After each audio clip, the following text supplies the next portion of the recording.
네, 안녕하세요. 2022년 10월 28일 DMQA 오픈 세미나를 진행하게 된 김지연입니다. 오늘은 How to Transfer Knowledge Across Domains by Deep Neural Network라는 질문을 던지면서 세미나를 진행하려고 하는데요. 발표를 들으시면서 딥러닝을 통해서 어떻게 도메인 간의 지식을 전이할 수 있을까?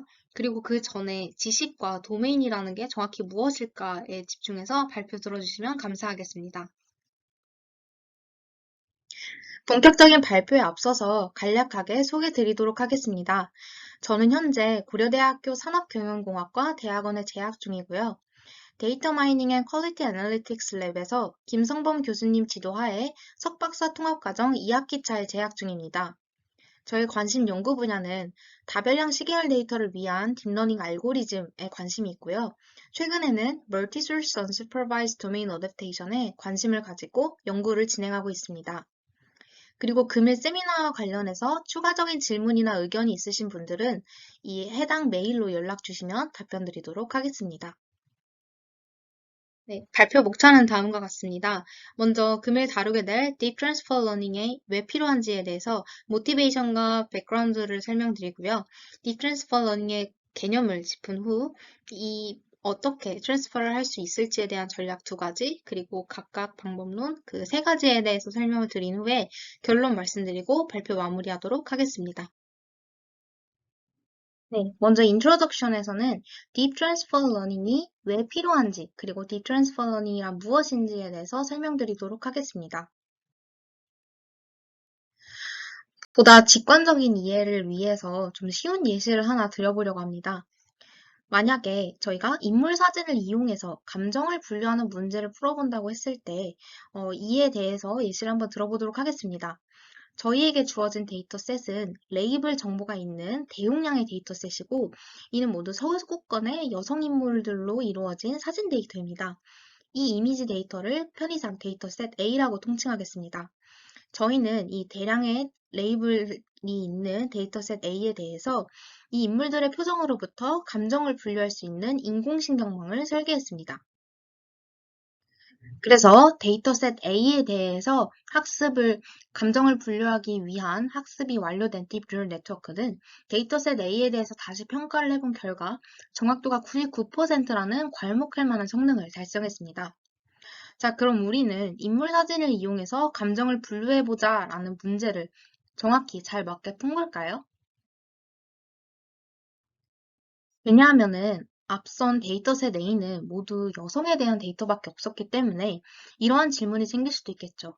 성별이 다른 데이터셋을 이용해도 이 딥줄 네트워크는 정말 감정 분류를 잘 해낼 수 있을까? 좋은 예측 성능을 보일까라는 물음이 생길 것입니다. 그래서 어떤 서구권의 남성 인물 데이터셋을 들고 와서 이 데이터셋 A에 대해서 학습시킨 딥 뉴럴 네트워크에 그대로 통과시켜 보았습니다. 그랬을 때도 여전히 좋은 예측 성능을 보일까요?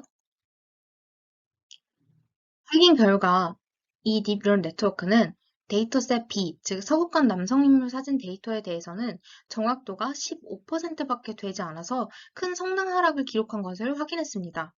즉, 여성에 대한 데이터를 학습시킨 모델은 똑같은 여성에 대해서는 잘 예측을 했지만 남성 데이터가 들어왔을 때는 정확도가 아주 크게 내려간 것을 확인한 거죠. 그래서 이번에는 동일한 여성 인물 데이터로 실험을 진행해 보려고 합니다. 남성들이 아니라 여성 인물들에 대한 데이터셋 C를 구했는데 이 데이터셋은 A와는 다르게 서구권이 아닌 아시아권에 거주하고 있는 그런 여성 인물들에 대한 이미지 데이터를 담고 있습니다. 그렇다면 과연 우리 데이터셋 A에 대해서 우리가 학습시킨 이 딥 뉴럴 네트워크는 이번에는 데이터셋 C에 대해서 좋은 예측 성능을 보일 수가 있을까요?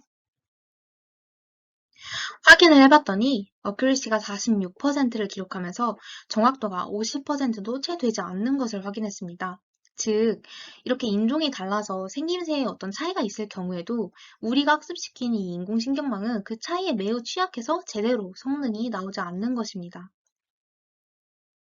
그렇다면 왜 이런 현상이 발생하는 걸까요? 우리에게 익숙한 기존의 머신러닝 방법론은 학습 데이터와 테스트 데이터가 같은 피처 스페이스를 가지고 이 피처 스페이스 내에서도 동일한 분포를 가져야 한다라는 좀 스트릭트한 가정을 전제로 하고 있습니다. 이를테면 이 학습 데이터는 서구권의 여성 데이터일 테고 우리가 테스트하고자 했던 그런 데이터는 뭐 남성 데이터 혹은 아시아의 여성 데이터일 것입니다. 이 남성 데이터 같은 경우는 여성 데이터와는 피처 스페이스가 조금 다를 수 있겠고 같은 여성이라 하더라도 아시아 여성 이미지는 좀 다른 분포를 가지고 있을 수 있을 것입니다. 그리고 이러한 경우 해당 데이터 하나하나를 도메인이라고 지칭을 하고 이 도메인 간의 간극을 좁히고자 하는 연구가 수행되고 있는데 그것 중 하나가 바로 트랜스퍼 러닝입니다. 저는 오늘 도메인 간의 지식을 어떻게 트랜스퍼할 수 있을까라는 주제로 세미나를 진행하고 있고, 이때 도메인이란 무엇인지에 대해서 보다 본격적으로 정의를 해보겠습니다. 일반적으로 도메인은 두 가지 요소로 이루어지고요. 첫째는 데이터의 특징을 반영할 수 있는 어떤 스페이스, 즉 피처 스페이스와 이 피처 스페이스, 데이터의 특징 공간 내에서 하나 관측치들의 그 분포, 결합 확률 분포, 이 두 가지 요소로 이루어집니다. 그렇게 해서 이 특징군과 피처 스페이스와 결합 확률 분포로 두 가지로 매핑해서 도메인을 표현을 할 수가 있고요. 이때 이 도메인은 일반적으로 source 도메인과 target 도메인으로 구분할 수 있습니다. 이 source 도메인이라고 하면은 일반적으로 우리가 모델을 학습할 때 활용할 수 있는 데이터셋이고 타겟 도메인보다 많은 수의 관측지를 가지고 있고 양질의 레이블 정보를 확보할 수 있습니다. 즉, 앞선 서구권 여성 데이터처럼 굉장히 많은 수의 대량의 레이블 정보가 있는 그런 데이터. 그래서 딥러닝의 학습이 용이한 데이터가 바로 소스 도메인이 될 수 있겠고요.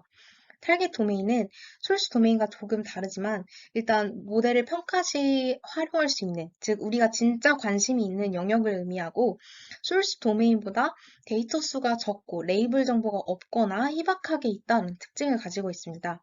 그렇기 때문에 소스 도메인과는 달리 독립적인 모델을 구축해서 성능을 평가하기가 좀 어렵다는 측면이 있고 다만 그렇지만 우리의 목표는 여기서 이 타겟 도메인에 대해서도 좋은 예측 성능을 달성하는 것이 우리의 목표입니다. 그렇다면 어떻게 그렇게 타겟 도메인에 대한 성능을 높일 수가 있을까요? 이때 이 소스 도메인과 타겟 도메인이 아예 다른 영역의 데이터가 아니라 좀 다르긴 하지만 그래도 유사한 부분이 많은 데이터라는 부분에 주목해야 합니다. 일례로 여성 이미지를 소스 도메인이라 하고 남성 이미지를 타겟 도메인이라고 하였을 때 이 두 이미지는 이미지 데이터라는 공통점과 함께 인물 사진을 다루고 있다는 공통점을 가지고 있기 때문에 근본적으로는 크게 차이가 없다라고 할 수 있는 것이죠. 이를테면 고양이를 학습해서 인간 남성의 감정 표현이 어떤지를 분류하는 그러한 태스크는 너무 엉뚱하고 서로 관련이 없는 영역이겠지만 여성의 표정을 학습해서 남성의 표정을 예측해보자라는 문제는 굉장히 그럴듯하고 이 부분에 대한 지식을 전이해서 타겟 도메인에 대한 성능을 높일 수도 있지 않을까라는 그러한 가능성을 가지게 되는 거죠. 자, 그럼 지금까지 했던 내용을 다시 한 번만 더 정리를 해보겠습니다. 우리는 언제 전이학습을 필요로 할까요? 앞선 예시처럼 우리에게는 서구권 여성의 이미지에 대한 데이터, 즉 충분한 양의 레이블된 소스 도메인 데이터가 있습니다. 그리고 감정을 분류하고자 하는 태스크에 대해서 우수한 예측 성능을 보이는 이 소스 모델을 구축하였습니다. 그리고 남성 이미지나 아시아 여성 데이터가 있고 여성 데이터, 즉 타겟 도메인 데이터가 있는데 이 데이터는 양이 그렇게 많지 않고 그리고 레이블 정보가 한정적이라서 독립적으로 딥러닝 모델을 구축하기가 조금 어려운 상황입니다. 그렇다고 했을 때 이때 우리는 같은 인물 사진 데이터인 이 소스 도메인에 대해서 학습된 이 소스 모델을 그대로 가져와서 타겟에 대한 태스크를 수행해 보려고 했는데 이것이 잘 되지 않았음을 확인했습니다. 그 이유는 데이터의 도메인이 달랐기 때문인데요. 그리고 앞에서 뭐 구체적인 설명은 드리지 않았지만 도메인마다 뭐 클래스 불균형이 서로 다른 양상으로 나타난다거나 혹은 그래서 뭐 예측값의 조건부 분포가 달라질 수도 있을 테고 풀고자 하는 태스크가 뭐 바이너리와 멀티 클래시피케이션으로 조금 다른 경우에도 이렇게 직접적으로 전이하는 것은 효과가 그렇게 좋지 않습니다. 그래도 우리의 목표는 그럼에도 불구하고 타겟 도메인에 대해서 좋은 예측 성능을 보이고자 하는 것이고 이때 소스 도메인의 그 지식을 조금 활용을 해보고 싶은 것입니다. 그럼 어떻게 하면 좋을까요? 이 트랜스퍼 러닝 전이학습이 바로 이럴 때 사용되는 방법론입니다. 먼저 우리에게 소스 도메인과 타겟 도메인이 있을 때 이 도메인이 좀 다르긴 하지만 유사한 상황에서 혹은 태스크가 다를 수도 있겠죠. 이러한 상황에서 이 소스 모델을 그대로 타겟 모델로 활용하기는 어렵지만은 이 모델이 좀 유사한 소스 도메인을 통해서 그리고 소스 태스크를 통해서 얻은 지식이 있을 테고, 그러면 이 소스 모델의 지식을 일부 전이해서 타겟 모델을 구축하는 데 활용을 하면은 이 타겟 태스크에 대한 성능이 올라가지 않을까? 라는 물음에서 트랜스퍼 러닝은 좀 출발하고 있는 것입니다. 이때 지식이라고 함은 뭐 인물 사진 데이터라고 했을 때 뭐 인물의 형상이 어떤지, 뭐 얼굴의 눈, 코, 입은 어디에 위치해 있는지와 같은 그런 어떤 특징을 추출할 수 있는 그런 모델의 능력을 의미합니다. 그래서 이러한 지식을 활용해서 궁극적으로 저희는 타겟 모델에 대한 성능을 향상시키고자 하고 이 타겟 모델을 딥 뉴럴 네트워크라고 했을 때 이것이 바로 딥 트랜스퍼 러닝의 목적이 되는 것입니다. 그래서 이 딥 뉴럴 네트워크를 통해서 어떻게 도메인 간의 지식을 전이할 수 있을까라는 물음에 답하고자 할 때 이 딥 트랜스퍼 러닝은 방법론에 따라서 아래와 같이 세 가지 카테고리로 구분이 가능합니다. 첫 번째는 인스턴스 웨이팅 스트래지, 두 번째는 모델 베이스드 스트래지, 세 번째는 피처 베이스드 스트래지인데요. 이 첫 번째 인스턴스 웨이팅 스트래지는 그 타겟 태스크의 성능을 향상시킬 수 있는데 좀 도움이 될 만한 그 관측치들을 소스 도메인으로부터 선별합니다. 그리고 그 선별된 관측치에 가중치를 부여해서 함께 그 트레이닝 데이터셋으로 활용을 하자라는 전략인데요. 사실 요즘에 와서는 데이터가 굉장히 고차원 데이터가 많고 그리고 데이터의 양이 너무 많아졌기 때문에 이러한 방법론은 최근에는 많이 수행되고 있지 않고 그렇기 때문에 저는 세미나에서는 이 두 가지 방법론, 모델 베이스드 스트래지와 피처 베이스드 스트래지에 집중을 해서 방법론을 소개해 드리겠습니다. 그리고 해당 논문 세 가지를 소개하면서 딥 트랜스퍼 러닝이 무엇이고 어떻게 딥 뉴럴 네트워크를 통해서 도메인 간 지식을 전파할 수 있는지에 대한 답을 해보려고 합니다. 네, 그래서 방법론 중에서 첫 번째, 모델 베이스드 스트래지에 대해서 설명드리도록 하겠습니다.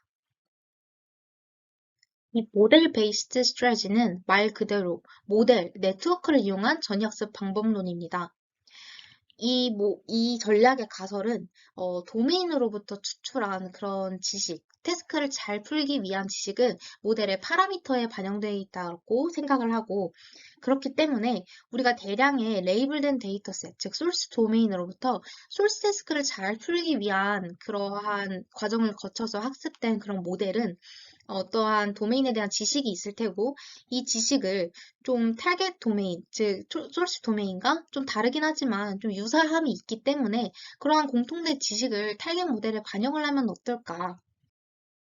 그래서 이 놀리지, 그 소스 모델이 가지고 있는 이 지식을 타겟 모델에 전이하여서 타겟 태스크를 풀 수 있게끔 타겟 모델을 구성한다면은 모델의 예측 성능이 좀 향상될 것이다 라는 가정하에서 방법론을 제안하고 있습니다. 이때 대표적인 방법론이 시퀀셜 트레이닝 어프로치라 하여서 순차적인 학습을 진행을 하는 건데요. 먼저 저희가 가장 전이학습이라고 하면은 가장 먼저 떠오르는 방법론일 것입니다. 먼저 대량의 레이블 정보가 있는 소스 도메인을 이용해서 좀 기본적인 지도학습을 수행해서 소스 모델을 구축합니다. 그래서 소스 모델에 대한 사전학습을 수행을 하는 거죠.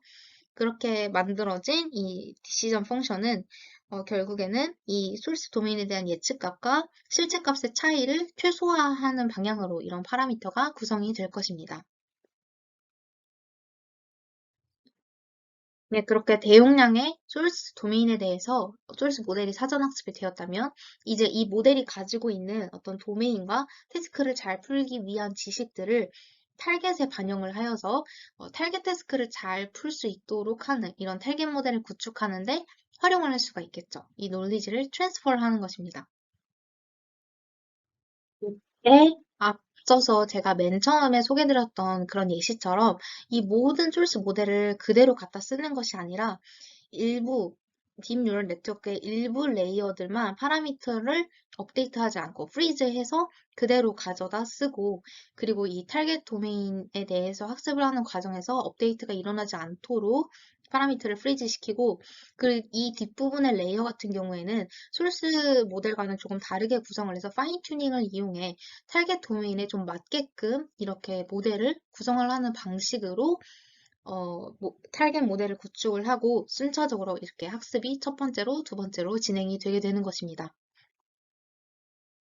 그렇다면 왜 앞부분은 프레이즈를 하고 뒷부분은 파인 튜닝을 하는 방식으로 이렇게 소스 모델이 가진 지식을 전이를 하는 걸까요?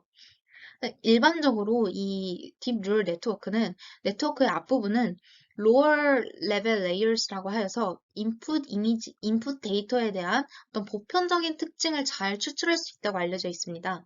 그리고 네트워크의 뒷부분 같은 경우에는 higher level layers라고 하여서 좀 더 구체적인 고수준의 데이터의 특징을 잘 나타내는 그렇게 함으로써 우리가 직접 풀고 싶은 그 태스크의 스페시픽한 레프레젠테이션을 잘 추출할 수 있다라고 알려져 있었습니다.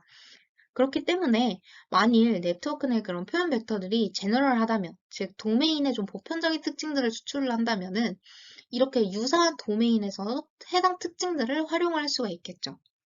그러나 좀 태스크 스페시픽한 레프레젠테이션은 좀 타겟 태스크에 맞춰서 네트워크 구조를 미세 조정할 필요가 있는 것입니다. 이를테면 이미지 데이터라고 했었을 때 여성이든 남성이든 눈, 코, 입이 어디에 있는지, 그리고 사람의 얼굴 자체가 형상이 어떻게 생겼는지에 대한 것은 남성이든 여성이든 상관이 없기 때문에 이런 제너럴 레프레젠테이션은 그대로 같이 함께 활용할 수가 있을 테고, 다만 정말 이게 뭐 여성인지 남성인지를 좀 하이 레벨로 구분을 하는 부분은 뒷 레이어가 그런 레프레젠 표현을 잡아내기 때문에 이 부분은 타겟 도메인에 맞춰서 파인 튜닝을 하자라는 것입니다. 그렇게 되면은 소스 모델에 대한 지식을 좀 효과적으로 얻으면서도 이 타겟 태스크를 수행하는 데 있어서 적합한 구조의 새로운 네트워크를 만들어낼 수가 있겠죠.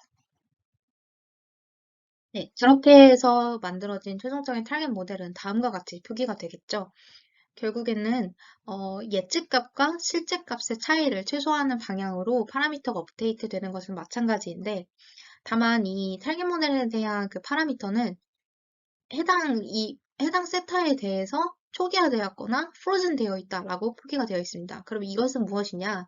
소스 모델의 레이어 수만큼의 파라미터, 즉 우리가 앞서서 얼마만큼의 레이어를 가져와서 타겟 모델을 활용하였는지에 대해서 나타내는 것이고, 그 레이어에 대해서만큼은 이니셜라이즈 되고 프로즌 되어 있다라는 것을 알려주는 것입니다. 그럼 여기서 한번 궁금증이 생기시는 분들도 계실 거예요. 그러면 어디까지 우리가 소스 모델을 가져와야 되고 어디까지 파인 튜닝을 해야 타겟 모델이 정말 타겟 태스크에 대해서 좋은 예측 성능을 보일까라는 질문을 가지시는 분들도 계실 것입니다. 그래서 제가 이번 세미나에서 소개시켜드리고 싶은 논문이 바로 How Transferable Are Features in Deep Neural Network라는 제목의 2014년 닙스에서 발표된 논문을 한번 선정해서 소개를 해보고자 합니다. 말 그대로 어떤 피처들이 트랜스퍼한가라는 그 제목으로 어, 이 피처들이 트랜스퍼하다라는 결론을 지은 그런 논문입니다. 우리가 생각한 그 질문에 정확한 대답을 내려주는 것인데, 세미나를 찍는 2022년 10월 기준 8079회가 인용이 되었고요. 이미지 분류 문제에 있어서 어떤 제너럴한 레프레젠테이션을 추출하는 레이어와 그리고 태스크 스페시픽한 레프레젠테이션을 추출하는 레이어를 구분을 하기 위한 실험을 진행을 했습니다. 그렇게 함으로써 이 소스 모델의 구조나 파라미터를 어떻게 활용을 해야 타겟 모델에서 좋은 성능이 나오는지를 분석한 거죠.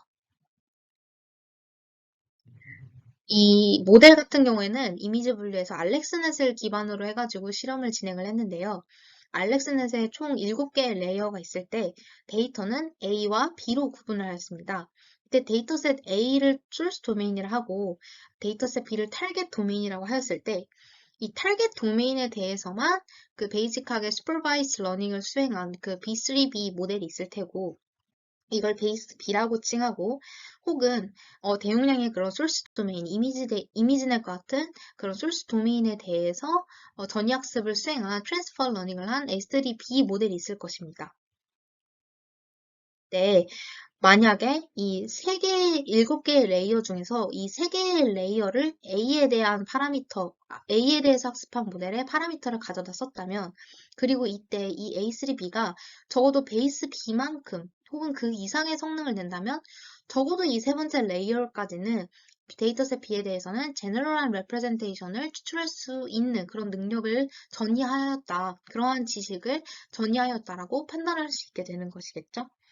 그래서 이 논문에서는 7개의 레이어에 대해서 순차적으로 프리즈를 시켜가면서 성능을 비교한 결과 이 첫 3개의 레이어가 제너럴 레프레젠테이션을 얻는 데 효과적이고 다른 부분은 파인 튜닝 수행을 하는 것이 탈겟 모델에 대한 성능을 높이는 데 필요하다라고 주장을 하고 있습니다. 그리고 이미진덱 같은 대용량 데이터셋에 대해서도 사전 학습된 소스 모델의 제너럴한 레프레젠테이션을 이용한다면 이 타겟 태스크에서 좋은 예측성을 낼 수 있음을 실험적으로 확인한 논문이라고 할 수 있는 것이죠. 네, 여기까지가 모델 베이스드 스트래지에 대한 설명이었고 다음은 피처 베이스드 스트래지에 대한 설명 시작하겠습니다. 네, 이 feature based strategy 같은 경우에는 앞선 model based strategy와는 좀 다른 방법론입니다. 앞선 방법론은 도메인 간에 이제 격차가 있다 하더라도 그것을 직접적으로 조정하진 않았죠. 그러나 이 feature based strategy는 두 도메인의 차이를 직접적으로 조정하는 방법론이라는 점에서 차이가 있습니다.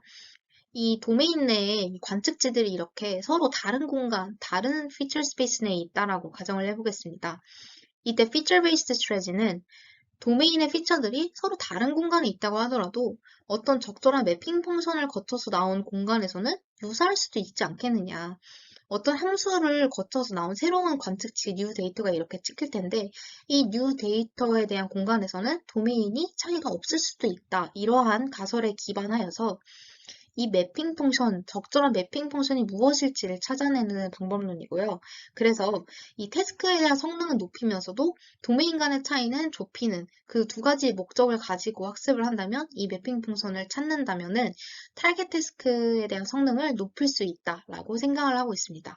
왜냐하면은 이 태스크 성능을 높이면서도 도메인 차이가 구분되지 않는다고 했을 때 그렇게 된다면은 태스크가 만약 같은 경우에는 이 소스 모델의 구조를 그대로 이용을 해도 이 매핑 펑션을 거친 이 뉴 데이터 리프레젠테이션을 이용한다면 타겟 태스크도 같이 함께 성능이 높아질 수 있기 때문에 이러한 함수를 찾는 것이 매우 중요하다라고 여기고 있는 거죠.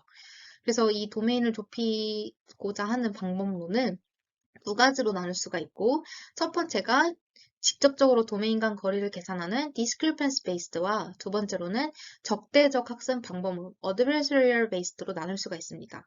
네, 무엇에 대해서 적대적인지는 좀 뒤에 구체적으로 설명을 드리도록 하겠습니다. 근데 이때 이 매핑 펑션이 무엇인지 좀 이 용어가 생소하신 분들도 계실 텐데요. 결국엔 직관적으로 이 기능에 대해서 얘기를 해보면은 어떠한 데이터가 있었을 때, 고쳐한 데이터가 있을 때 이를 어떤 새로운 실수값으로 대응시켜주는, 매핑시켜주는 그런 함수의 기능을 하고 있는 것이라고 이해를 해주시면 될 것 같습니다. 그때 이 딥 트랜스퍼 러닝에서는 딥러닝의 구조를 사용하기 때문에 결국 오리지널 데이터가 들어왔을 때 그것을 새로운 레프레젠테이션 벡터 값으로 산출시켜 줄 수 있는 인코더 내지는 뭐 네트워크가 바로 딥 트랜스퍼 러닝의 매핑 펑션이 될 것이고요. 그래서 이 네트워크를 어떻게 이 피처 익스트랙터 내지는 뭐 그 피처 익스트랙터 내지는 인코더를 어떻게 잘 학습시킬지가 딥 트랜스퍼 러닝의 목적이 될 것입니다. 뭐 이를테면은 CNN이라고 했을 때 CNN도 오리지널 데이터를 이미지 데이터라고 했을 때 이미지 데이터를 CNN을 통과해서 거치면은 피처 맵이라는 하나의 새로운 그런 레프레젠테이션으로 우리가 그 아웃풋을 산출할 수가 있겠죠. 그러면 이제 CNN도 하나의 새로운 매핑 펑션으로서도 이제 기능을 할 수가 있는 것입니다. 그리고 이 피처 베이스드 스트레이지에서는 이 매핑 펑션을 아까 도메인의 차이를 직접적으로 조정한다고 말씀을 드렸죠. 그래서 이 네트워크 단에서 도메인을 조정하는, 즉 도메인 어댑테이션을 수행하는 그러한 테크닉들이 많이 들어가게 됩니다. 제가 주제는 딥 트랜스퍼 러닝으로 잡았지만은 결국에는 이 피처 베이스 스트래티지 내에서는 도메인 어댑테이션이라는 하나의 분야와 매우 유사하고 혹은 이 도메인 어댑테이션이 이 딥 트랜스퍼 러닝의 한 갈래라고 말씀드릴 수 있을 것 같아요. 그래서 도메인 어댑테이션에서도 관심이 생기시는 분들이 계실 텐데 저희 연구실에서도 도메인 어댑테이션에 관련한 세미나가 최근에 2개가 진행이 된 바 있습니다. 이 김태현 연구원님이 진행해주신 딥 도메인 어댑테이션이라는 세미나는 딥러닝을 사용한 도메인 어댑테이션 방법론들에 대한 개요를 아주 잘 설명을 해주셨고, 이민정 연구원님이 설명을 해주신 것은 이 딥 도메인 어댑테이션 중에서도 unsupervised 도메인 어댑테이션이라고 하여서 타겟 도메인에 레이블 정보가 아예 없는 경우를 상정한 그런 도메인 어댑테이션 방법론에 대해서 이민정 연구원님이 아주 잘 설명을 해주셨기 때문에 관심이 있으신 분들은 해당 세미나를 꼭 참고해서 봐주시면 감사하겠습니다. 그래서 Feature Based Strategy의 구체적인 어프로치를 한번 살펴보겠습니다. 첫 번째는 Discrepancy Based Approach라고 하여서 두 도메인 간의 그 분포 차를 직접적으로 계산해서 그 거리를 조정해주는 방법론입니다. 이 방법론의 가설은 이 매핑 펑션, 즉 딥러닝에서는 어떤 인코더, 피처 익스트레이터를 통해서 나온 이 표현 벡터가 그 태스크에 대한 리스크는 낮지만, 즉 우리가 뭐 수행해야 되는 클래시피케이션에 대한 성능은 굉장히 좋지만, 리스크가 낮아서 성능은 좋지만 이 도메인 간의 차이에는 좀 강건한 레프레젠테이션을 학습을 할 수 있는 그러한 피처 익스트랙터를 만든다면은 이 소스 모델의 지식을 활용해서 타겟 모델의 예측 성능을 향상시킬 수 있을 것이다 라는 가설에 기반을 하고 있습니다. 그렇게 해서 이렇게 매핑 펑션은 소스 도메인과 타겟 도메인 모두 동일한 피처 익스트랙터를 그 파라미터를 이제 쉐어링함으로써 동일한 익스트랙터를 사용하게 되는 것이고요. 이렇게 해서 산출한 어떤 레프레젠테이션 새로운 벡터 값이 있을 때 이 2개의 데이터가 처음에는 이제 그 분포의 차이가 있겠죠. 그것을 도메인 시프트라고 하는데 이 도메인 간의 차이를 최소화시킴으로써 그러한 레프레젠테이션을 결과적으로는 학습시킬 수 있게 만들게 되는 것입니다. 그러면은 결과적으로는 로스 텀이 어떻게 구성이 되느냐. 우리는 어쨌든 이 소스 도메인을 가지고 처음에는 이 태스크에 대한 성능을 높일 수 있는 방향으로 학습을 하기 때문에 소스 리스크를 최소화할 수 있도록 이게 로스 텀이 하나 구성이 될 테고, 그리고 이 도메인에 대한 그 차이를 최소화해야 하기 때문에 이 도메인에 대한 로스가 텀이 붙어서 최종적인 로스 텀이 구성이 될 것입니다. 그렇다면 이 도메인 시프트를 최소화하는 방법을 discrepancy based approach에서는 어떻게 하느냐? 서로 다른 도메인 간의 이 representation 사이의 거리를 계산한다라고 말씀드렸습니다. 이 거리, 즉 차이를 계산하는 방법은 굉장히 여러 가지가 있는데요. 매우 대표적인 방법로는 뭐 MMD, Maximum Mean Discrepancy에 대해서 설명을 드리도록 하겠습니다. 이 maximum mean discrepancy는 이 벡터 값의 평균을 계산하여서 이 평균의 차이가 최소화되도록 하는 그런 방법론이고, 그 거리를 통해서 그 데이터의 분포 간의 불일치성을 정량적으로 평가할 수 있기 때문에 저희가 잘 알고 있는 그 겐이라는 모델의 평가 속도로도 활용되는 매트릭이라고 할 수 있겠습니다. 만일 우리가 이 도메인 간의 시프트를 최소화하기 위해서 MMD를 사용했다면 도메인에 대한 로스는 다음과 같이 구성이 되겠죠. 즉, 소스 도메인의 데이터와 타겟 도메인의 데이터 간의 그 MMD, 즉 그 분포차 평균 거리 차이를 계산을 해서 이를 최소화시키는 방향으로 우리는 학습을 하게 될 테고, 이때 이 람다 값의 경우는 이 도메인 시프트를 얼마나 조정할지를 결정해주는 하이퍼 파라미터가 될 것입니다. 그래서 앞서 설명드린 방법론을 적극적으로 활용한 논문이 하나 있는데요. 바로 2014년 아카이브에 기재된 Deep Domain Confusion Maximizing for Domain Invariance라는 페이퍼입니다. 2022년 10월 기준 2058회 인용이 되었고, 도메인 간의 차이를 MMD를 통해서 계산을 하였고, 또 한편으로는 소스 클래시파이어에 대한 리스크를 최소화함으로써 결과적으로는 타겟 태스크의 예측 성능을 향상시키고자 목적을 두는 방법론을 제안하였습니다. 이 페이퍼를 선정한 이유는 사실 이 데이터의 매핑 펑션을 사용해서 이 디스크리펜시 베이스드 방법론을 사용해서 트랜스퍼 러닝을 한 것은 이전에도 계속 수행되어 왔지만 이 논문에서는 그 매핑 펑션으로서 딥러닝, CNN을 이용하였기 때문에 이때 이 딥러닝을 이용했을 때 괄목할 만한 성능을 도출했다는 점에서 컨트리뷰션이 강한 논문입니다. 그래서 모델의 전반적인 프레임워크는 다음과 같은데요. 이렇게 소스 도메인에서 레이블이 있는 이미지 데이터가 있고 타겟에서는 레이블이 없는 이미지 데이터가 있다고 했을 때 모델을 이렇게 쭉 가서 레이어를 타고 산출된 그 레프레젠테이션을 이용한 어댑테이션을 활용하는 부분이 바로 여기 있습니다. 이 어댑테이션 레이어를 추가해서 도메인 간의 그런 분포가 차이가 나는 것을 방지해주는 어댑테이션 기능을 수행을 하는데요.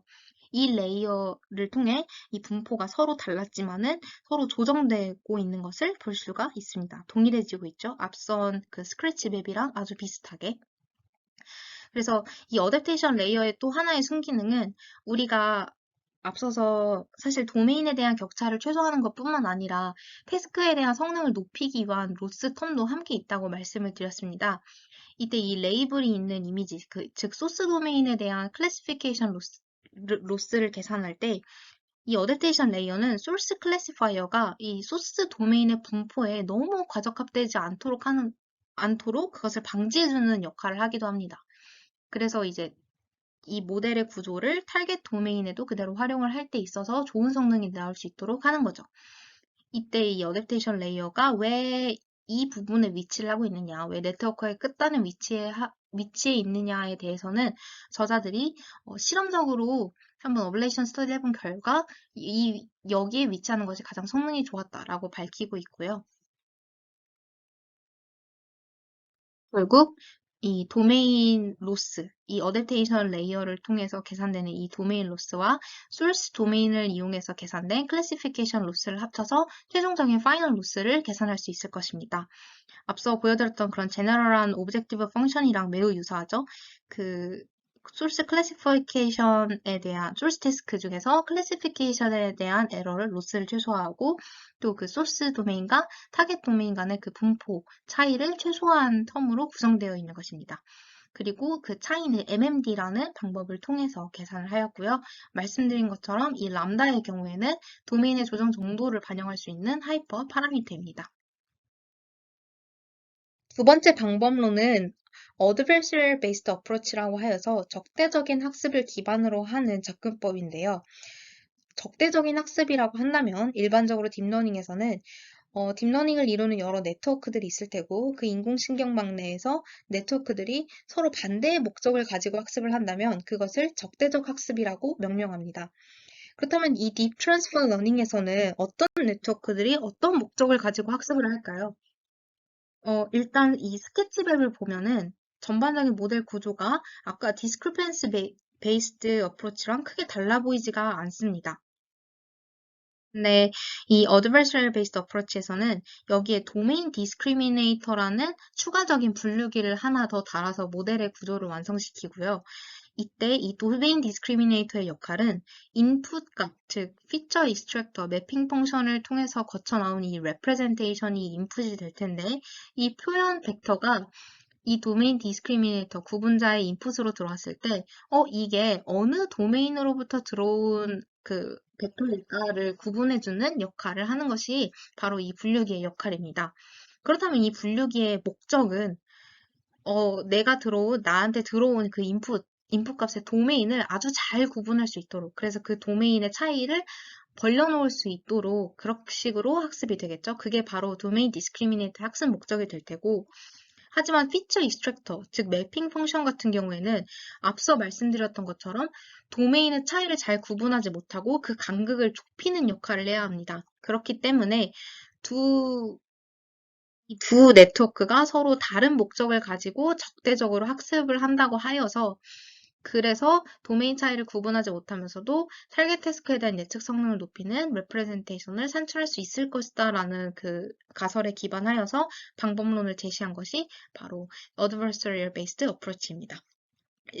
저희한테 좀 익숙한 그 Generative Adversarial Network 그 방법론에 기반한 알고리즘이고요. 그 로스 펑션의 구성도 이 GAN 로스를 차용한 논문들이 굉장히 많습니다. 그리고 앞서 설명드린 그 discrepancy based 메소드와는 조금 다른 점이 이 feature extractor, 즉 매핑 펑션이 discrepancy based 같은 경우는 파라미터를 쉐어링하기 때문에 서로 동일한 그 인코더 구조를 사용했다면 adversarial based는 도메인별로 이 인코더가 같을 수도 있고 다를 수도 있습니다. 그리고 독립적으로 사용되는 다른 인코더라 하더라도 이 파라미터를 일부는 좀 공유를 해가지고 좀 유사한 그런 구조의 네트워크를 구성을 할 수도 있는 것이고요. 그래서 좀 자유도가 높다는 측면에서 해당 방법론과 discrepancy based 방법론이 조금 차이가 나는 지점에 대해서 설명드렸습니다.